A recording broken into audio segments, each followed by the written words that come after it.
Assalamualaikum warahmatullahi wabarakatuh. Selamat pagi teman-teman semua. Perkenalkan kami dari kelompok 1 akan mempresentasikan tentang strategi pembelajaran anak usia dini. Perkenalkan nama saya Felisa Kamalia Putri sebagai moderator dengan NIM belakang 125, lalu teman-teman saya Sydney Vanessa dengan NIM belakang 115, dan Zidna Malisa dengan NIM belakang 010. Berikut pemaparan materi kami tentang strategi pembelajaran. Baik, di sini saya akan menjelaskan kira-kira apa sih strategi pembelajaran itu. Nah, strategi pembelajaran sendiri dapat diartikan sebagai setiap kegiatan, baik prosedur, langkah, maupun metode dan teknik yang dipilih agar dapat memberikan kemudahan, fasilitas, dan bantuan lain kepada siswa dalam mencapai tujuan-tujuan instruksional. Jadi dalam bahasa sederhananya, strategi pembelajaran ini adalah siasat membelajarkan siswa menuju tercapainya tujuan pengajaran. Oleh karena itu, strategi yang digunakan guru PAUD harus dapat memfasilitasi kegiatan yang memungkinkan anak-anak bereksperimen, bermain, dan mengeksplorasi lingkungan sekitar. Nah, untuk melaksanakan strategi itu sendiri juga diperlukan serangkaian metode pengajaran, suatu program pengajaran yang telah diselenggarakan oleh guru di setiap kali tatap muka. Tentunya dilakukan dengan berbagai metode-metode pembelajaran seperti belajar melalui bermain atau play based learning, metode bercerita atau storytelling, lalu ada juga metode proyek atau project based learning dan lain sebagainya. Nah, keseluruhan metode itu termasuk media pendidikan yang dapat digunakan untuk menggambarkan strategi pembelajaran itu sendiri. Baik, di slide ini terdapat strategi menurut ahli, yaitu yang pertama ada Tomlinson tahun 2001 yang memiliki nama strategi pembelajaran berdiferensiasi atau menyesuaikan materi dengan kesiapan dan minat tiap anak. Jadi di sini bukan berarti guru harus mengajar dengan 15 cara yang berbeda di 15 seorang murid. Bukan pula guru harus memberikan tugas yang berbeda untuk setiap anak atau membedakan anak yang pintar dan anak yang kurang pintar itu tadi. Nah, jadi pada hakikatnya di sini memang pembelajaran berdiferensiasi memandang bahwa siswa itu berbeda dan dinamis. Oleh karena itu, sekolah harus memiliki perencanaan tentang pembelajaran berdiferensiasi. Misalnya yang pertama ada mengkaji kurikulum saat ini yang sesuai dengan kekuatan dan kelemahan siswa. Lalu ada juga merancang perencanaan dan strategi sekolah yang sesuai dengan kurikulum dan metode pembelajaran yang bisa digunakan untuk memenuhi kebutuhan siswa itu sendiri. Lalu, sekolah juga dapat menjelaskan bagaimana bentuk dukungan guru dalam memenuhi kebutuhan siswa dan menilai pencapaian rencana sekolah secara berkala. Contoh kegiatannya yaitu ada mewarnai, menggunting, dan menyusun balok untuk topik yang sama. Yang kedua ada Jen Piaget, yaitu belajar aktif atau active learning. Di sini fokus utamanya anak dapat membangun ilmu dengan menyentuh dan mencoba langsung, serta penyesuaian materi dengan tahapan perkembangan kognitif anak. Jadi, di active learning ini, siswa dapat belajar paling efektif melalui tindakan fisik dan manipulasi objek. Jadi bukan hanya duduk untuk mendengarkan, guru juga berperan sebagai fasilitator yang menyediakan berbagai alat peraga untuk bereksplorasi, mendorong siswa melakukan percobaan sendiri, mengajukan pertanyaan, dan mencari jawaban atas masalah yang ditemukan itu tadi. Lalu, contoh kegiatannya di sini ada bermain pasir. Oh iya, dan di strategi Jen Piaget ini harus menyesuaikan dengan tahapan perkembangan kognitif anak. Seperti yang disebutkan ada sensori motor di 0 sampai 2 tahun, ada praoperasional, lalu operasional konkret, pemecahan masalah, operasional formal, yang memiliki kegiatan bermacam-macam di setiap tahapan perkembangannya. Misal contoh kegiatannya di sini di sensori motor yaitu ada bermain pasir dan air untuk mungkin anak dapat memegang sensori atau memegang secara langsung benda nyata itu sendiri. Lalu yang ketiga ada ISJONI tahun 2010 yaitu strategi klasifikasi atau cooperative learning. Di sini fokus utamanya pengorganisasian kelas dan interaksi sosial. Atau dapat juga disebutkan sebagai pendekatan pembelajaran yang berbasis kelompok kecil heterogen yang berbeda kemampuan, menekankan kerjasama, interaksi sosial, dan tanggung jawab individu untuk mencapai tujuan belajar bersama. Seperti contoh kegiatan bermain puzzle secara mandiri atau membangun istana balok bersama kelompok. Lalu yang keempat ada Iskandar Wasid tahun 2011 yang memiliki nama strategi metode bercerita atau storytelling. Di sini anak dapat menggunakan narasi untuk melatih pendengaran dan nilai hidup, atau anak dapat terbiasa untuk bercerita atau mendongeng menggunakan buku besar yang menceritakan tentang kejujuran dan kasih sayang, atau buku-buku yang menceritakan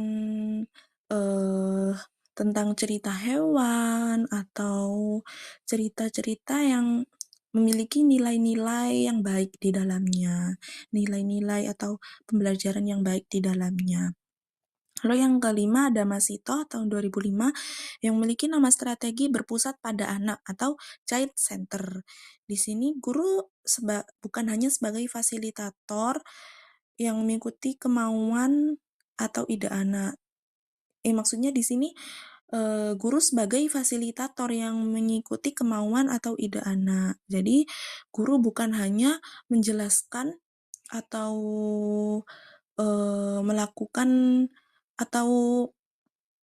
melakukan bersama anak, akan tetapi guru ini hanya sebagai fasilitator untuk membantu anak di saat kesulitan. Lalu seterusnya anak dapat melakukan kegiatan itu sendiri. Seperti contoh, anak dapat memilih kegiatan sesuai keinginan mereka seperti pojok masak atau pojok baca, atau seperti bermain peran, dan lain sebagainya.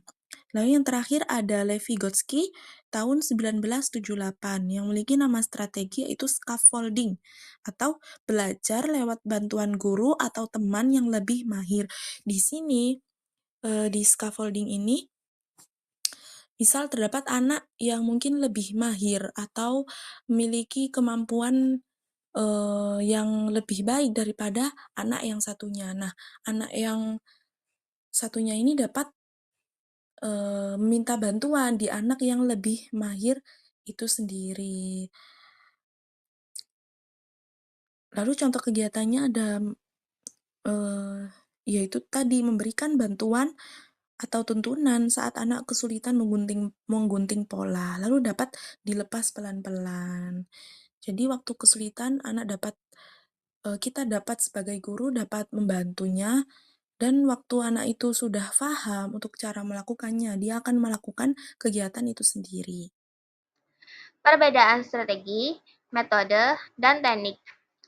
Yang pertama adalah strategi. Strategi pembelajaran adalah rancangan besar yang disusun guru tentang bagaimana pembelajaran akan berlangsung agar tujuan perkembangan anak tercapai. Sifatnya masih umum dan menyeluruh. Contohnya, dalam pembelajaran anak usia dini, guru bisa menggunakan strategi bermain, strategi sentra, strategi tematik, atau strategi berpusat pada anak. Yang kedua adalah metode. Metode pembelajaran adalah cara yang digunakan guru untuk melaksanakan strategi yang sudah direncanakan. Metode sudah lebih spesifik karena langsung berkaitan dengan cara mengajar. Contohnya seperti metode bercerita, tanya jawab, demonstrasi, bermain peran, dan eksperimen. Lalu yang ketiga adalah teknik pembelajaran. Teknik adalah langkah paling rinci dan praktis yang dilakukan guru saat menerapkan metode. Teknik terlihat langsung dalam kegiatan pembelajaran. Misalnya, saat guru menggunakan metode bercerita, teknik yang digunakan bisa berupa menggunakan boneka tangan, mengubah intonasi suara, atau mengajak anak menirukan suara tokoh. Jadi, perbedaan ketiganya dapat dilihat dari tingkatannya. Strategi bersifat paling umum. Sebagai rencana besar, metode adalah cara mengajar yang lebih spesifik, dan teknik adalah tindakan nyata yang dilakukan di kelas. Macam-macam strategi pembelajaran. Yang pertama ada learning through play, atau pembelajaran berbasis bermain. Strategi ini menempatkan aktivitas bermain sebagai media utama pembelajaran yang dirancang secara sadar oleh guru, bukan sekadar kegiatan bebas. Melalui bermain, anak memperoleh pengalaman konkret, berinteraksi dengan teman, serta mengeksplorasi lingkungan.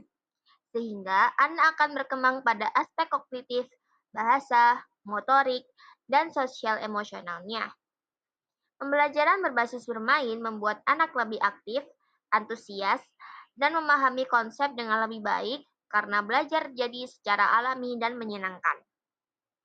Lalu yang kedua ada Beyond Center and Circle Time atau BCCT, yakni strategi sentra. Strategi sentra mengorganisasikan pembelajaran ke dalam beberapa area bermain yang disebut sentra, di mana setiap sentra memiliki fokus stimulasi perkembangan tertentu. Anak dapat berpindah dari satu sentra ke sentra lain, sehingga memperoleh pengalaman belajar yang beragam. Model ini efektif karena mendorong kemandirian, interaksi sosial, serta mengeksplorasi anak melalui alat permainan edukatif yang telah disiapkan sesuai tujuan pembelajaran. Lalu yang ketiga ada pembelajaran tematik. Pembelajaran tematik menyusun pembelajaran berdasarkan satu tema besar yang dekat dengan kehidupan anak, seperti keluarga, binatang, atau lingkungan. Melalui tema tersebut, berbagai aspek perkembangan anak dapat diintegrasikan dalam satu rangkaian kegiatan yang saling berkaitan. Pendekatan ini membantu anak memahami konsep secara utuh dan bermakna karena semua kegiatan terhubung dalam konteks yang sama. Kemudian yang keempat, ada strategi yang berpusat pada anak, child-centered learning. Biasanya pada strategi ini itu anak menjadi pusat kegiatan belajar, sedangkan gurunya itu menjadi fasilitator yang mendampingi dan mengarahkan sesuai minat dan kebutuhan anak. Jadi anak itu diberi kesempatan untuk memilih aktivitas, bertanya, mencoba, atau berpartisipasi aktif dalam pembelajaran. Strategi ini tuh biasanya efektif untuk menumbuhkan rasa percaya diri, kemandirian, dan keterlibatan anak dalam proses belajar. Contohnya, seperti saat guru menyediakan berbagai aktivitas pilihan, seperti tema hewan. Jadi, anak akan diarahkan memilih antara menggambar hewan kesukaan atau bercerita tentang pengalamannya dengan hewan. Di situ anak akan bebas memilih aktivitas yang sesuai dengan minat dan kemampuan mereka. Setelah itu, mereka bisa maju ke depan untuk menceritakan kembali atau mempresentasikan hasil tugas mereka itu di depan semua temannya. Kemudian yang kelima ada strategi konseptual atau contextual learning, yaitu strategi kontekstual yang mengaitkan materi pembelajaran dengan pengalaman nyata anak, seperti dalam kehidupan sehari-harinya. Jadi anak itu belajar melalui benda atau situasi yang mereka kenal, sehingga konsep itu menjadi lebih mudah dipahami dan diingat. Pendekatan ini tuh biasanya membuat pembelajaran lebih bermakna, karena anak itu dapat langsung melihat hubungan antara materi dan lingkungan di sekitarnya. Kemudian itu bisa seperti saat belajar mengukur benda. Ada botol, ada meja, kemudian ada kursi. Guru bisa menyediakan alat ukur seperti tali rafia atau tali pramuka. Jadi mereka itu bisa membandingkan panjang panjang botol minum, meja, dan kursi. Itu panjangnya berapa. Yang mana nih yang paling panjang? Itu kan sesuai dengan benda di sekitar mereka. Jadi anak itu bisa belajar tentang ukuran benda. Kemudian ada strategi eksploratif atau exploratory learning. Jadi strategi ini itu biasanya memberi kesempatan pada anak untuk mencoba, meneliti, dan menemukan sendiri konsep melalui pengalaman langsung. Jadi anak itu tidak hanya menerima informasi dari guru, tetapi juga aktif mencari tahu dan bereksperimen. Biasanya strategi ini itu membantu untuk mengembangkan rasa ingin tahu, kreativitas, serta kemampuan berpikir kritis dan memecahkan masalah. Contohnya ini seperti perubahan wujud atau zat.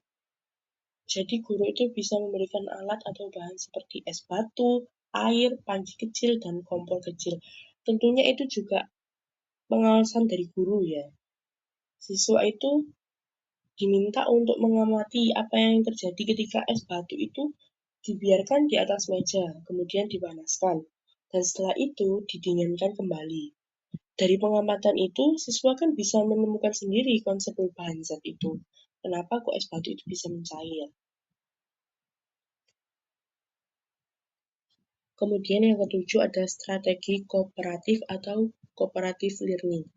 Jadi, strategi kooperatif ini biasanya itu menekankan pembelajaran melalui kerjasama antar anak dalam kelompok kecil. Biasanya anak itu belajar berkomunikasi, berbagi ide, dan menyelesaikan tugas. Pendekatan ini itu biasanya penting dalam pengembangan kemampuan sosial emosional, empati, dan juga keterampilan berinteraksi pada anak usia dini. Misalnya, guru membagi anak menjadi kelompok kecil, 3-sampai anak per orangnya dalam satu kelompoknya. Karena biasanya anak PAUD itu belum bisa kerjasama dalam kelompok besar. Guru memberikan tugas merakit hiasan dinding buah-buahan. Kemudian setiap kelompok itu dapat bahan seperti kertas warna-warni, bentuk buah, lem, gunting, dan papan karton sebagai papan hiasan atau tumpuan.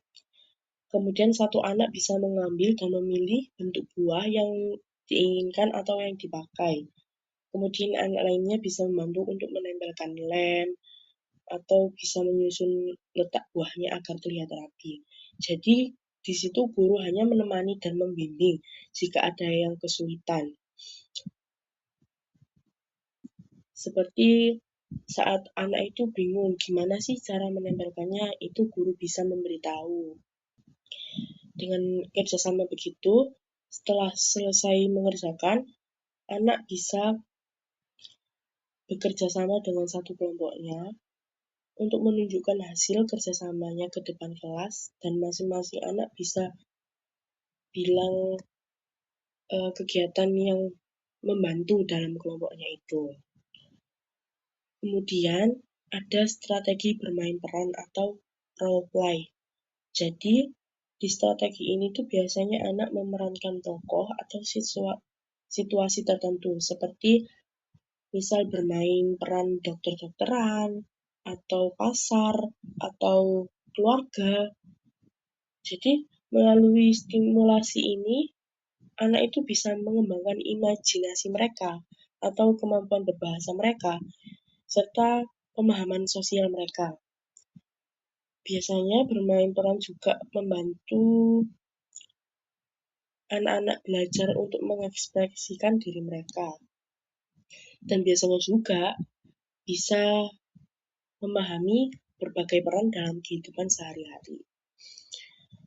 Kemudian yang terakhir ada strategi demonstrasi dan pengalaman langsung.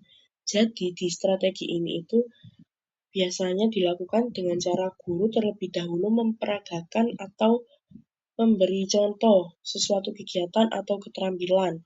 Kemudian anak itu bisa mempraktekannya secara langsung. Biasanya itu pendekatan ini untuk melatih kegiatan motorik halus, seni, dan juga keterampilan praktis lainnya. Pada slide ini saya akan menjelaskan tentang mengapa strategi pembelajaran itu sangat penting. Menurut David dalam Sanjaya tahun 2008, dalam dunia pendidikan, strategi dapat diartikan sebagai a plan, method, or series of activities designed to activities a particular education goal. Jadi, dengan demikian, strategi pembelajaran dapat diartikan sebagai suatu perencanaan yang berisi tentang rangkaian kegiatan yang didesain untuk mencapai tujuan pendidikan tertentu. Ada dua hal yang patut dicermati dari pengertian itu. Yang pertama, strategi pembelajaran merupakan rencana tindakan atau rangkaian kegiatan, termasuk rencana penggunaan metode dan pemanfaatan berbagai sumber daya atau kekuatan dalam pembelajaran. Yang kedua, strategi disusun untuk mencapai tujuan tertentu. Artinya arah dari semua keputusan penyusunan strategi adalah pencapaian tujuan.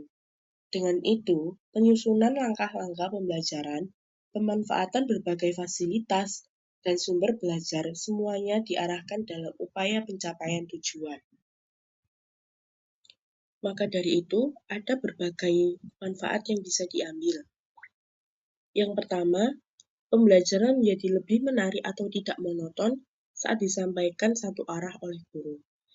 Jadi, tanpa strategi, pembelajaran cenderung hanya guru yang berbicara dan siswa hanya mendengar, atau biasa disebut dengan ceramah satu arah. Dengan strategi yang tepat, bisa ada variasi seperti diskusi, permainan edukatif, atau aktivitas praktis yang membuat proses belajar tidak membosankan dan lebih menyenangkan bagi siswa. Yang kedua, membuat kelas menjadi terarah, dalam arti keputusan-keputusan yang diambil berdasarkan pertimbangan. Jadi, strategi pembelajaran yang direncanakan dengan baik akan menetapkan tujuan yang jelas, langkah-langkah yang harus ditempuh, dan cara mengevaluasi hasil. Jadi semua aktivitas yang di kelas itu tidak asal-asalan, melainkan berdasarkan perencanaan yang matang sesuai dengan kebutuhan siswa dan tujuan pembelajaran. Kemudian yang ketiga, pembelajaran menjadi lebih atraktif dan terencana. Jadi, strategi yang baik itu biasanya memastikan setiap tahapan pembelajaran dirancang dengan cermat, mulai dari pemberian materi, aktivitas siswa, hingga penilaian. Hal itu membuat pembelajaran lebih menarik dan atraktif, karena sesuai dengan gaya belajar siswa dan lebih terstruktur, sehingga tidak ada bagian yang terlewat atau berantakan. Kemudian yang keempat, membuat siswa tidak mudah bosan. Dengan berbagai variasi atau metode dan aktivitas yang ada dalam strategi pembelajaran, siswa tidak akan merasa jenuh karena selalu ada hal baru yang mereka lakukan atau temukan. Misalnya, dari membaca, kemudian berdiskusi, lalu melakukan aktivitas praktis. Itu biasanya membuat siswa lebih fokus atau membuat siswa lebih terjaga. Kemudian yang terakhir ada memudahkan guru dalam mentransfer materi ajar. Jadi, ketika ada strategi yang jelas, guru sudah mengetahui cara paling efektif untuk menyampaikan materi, atau cara mengawasi atau mengatasi kesulitan yang mungkin biasanya dialami oleh siswa. Dan biasanya alat yang digunakan itu sudah tertata atau sudah terpenuhi. Sehingga proses pemindahan atau pengetahuan dari guru ke siswa itu lebih lancar dan efektif. Kemudian ada implementasi strategi pembelajaran. Yang pertama, ada persiapan sebelum pembelajaran. Itu bisa dilakukan dengan menganalisis kebutuhan anak, seperti mengidentifikasi karakteristik atau kemampuan awal atau juga kebutuhan khusus dan gaya belajar siswa, agar strategi yang digunakan itu sesuai dan efektif. Kemudian bisa dilanjut dengan menyiapkan ruang belajar yang nyaman dan aman, dan mendukung aktivitas pembelajaran, serta memilih media pembelajaran atau alat yang tepat, seperti buku, alat praktis, atau aplikasi digital lainnya. Kemudian bisa dilanjut dengan merencanakan aktivitas pembelajaran yang menarik dan sesuai dengan tujuan pembelajaran, agar siswa itu termotivasi untuk belajar. Kemudian yang kedua ada proses pembelajaran. Itu bisa dengan memulai memicu minat anak, seperti membuka pembelajaran dengan cara yang bisa menarik perhatian dan meningkatkan minat siswa dengan cara memulai dengan cerita atau pertanyaan menarik yang lain. Kemudian bisa dilanjut dengan menggunakan strategi sesuai tujuan. Jadi, guru bisa merencanakan strategi agar mempermudah pembelajaran dengan fokus pada pencapaian tujuan pembelajaran yang telah ditetapkan. Kemudian, mengajak siswa untuk terlibat langsung dalam proses belajar. Misal nih, melalui diskusi, atau juga kerja kelompok, atau aktivitas praktis yang lainnya. Bukan hanya sebagai pendengar pasif. Kemudian yang ketiga ada penutup dan penilaian. Itu biasanya dimulai dengan merangkum poin-poin penting dari materi yang sudah disampaikan atau dipelajari agar siswa itu bisa mengingat dan menyimpulkan sendiri isi pembelajaran yang sudah diajarkan. Kemudian bisa melakukan penilaian untuk mengetahui sejauh mana siswa itu telah memahami materi yang telah mencapai tujuan pembelajaran, dan juga mengidentifikasi area kelas yang perlu diperbaiki atau dilanjutkan. Yang terakhir, guru bisa memberikan informasi tentang perkembangan belajar siswa kepada orang tua, sehingga orang tua itu juga mengetahui bagaimana perkembangan anaknya di sekolah. Dan juga itu bisa menjadi jalan untuk guru bisa bekerja sama dengan orang tua untuk mendukung proses pembelajaran anak di rumah. Kesimpulannya, strategi pembelajaran untuk anak usia dini pada dasarnya adalah sebuah seni untuk menyesuaikan cara mengajar dengan keunikan setiap anak. Karena memang setiap anak memiliki keunikan yang berbeda atau kemampuan yang berbeda. Jadi belajar bukan lagi soal guru yang terus berbicara di depan kelas, melainkan bagaimana guru ini dapat menciptakan lingkungan agar anak bisa aktif bergerak, menyentuh, dan mencoba hal-hal baru secara mandiri. Jadi strategi yang baik harus menggabungkan bagaimana kebebasan anak untuk bereksplorasi dengan interaksi sosial yang kuat, di mana anak juga dapat belajar bekerja sama dengan temannya dan mendapatkan bantuan yang tepat dari guru saat merasa kesulitan. Selain itu, strategi ini juga harus dikemas secara menyenangkan melalui berbagai media permainan seperti balok atau puzzle, serta lewat cerita-cerita menarik. Nah, dengan cara ini, anak tidak hanya tumbuh menjadi pribadi yang cerdas secara pikiran, tapi juga anak memiliki kemampuan bahasa yang baik dan karakter moral yang kuat sejak kecil atau sejak dini.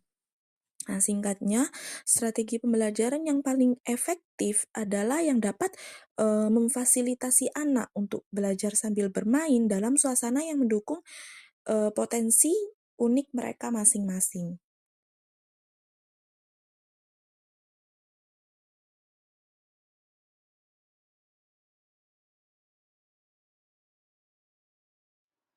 Sekian dari presentasi kami tentang strategi pembelajaran.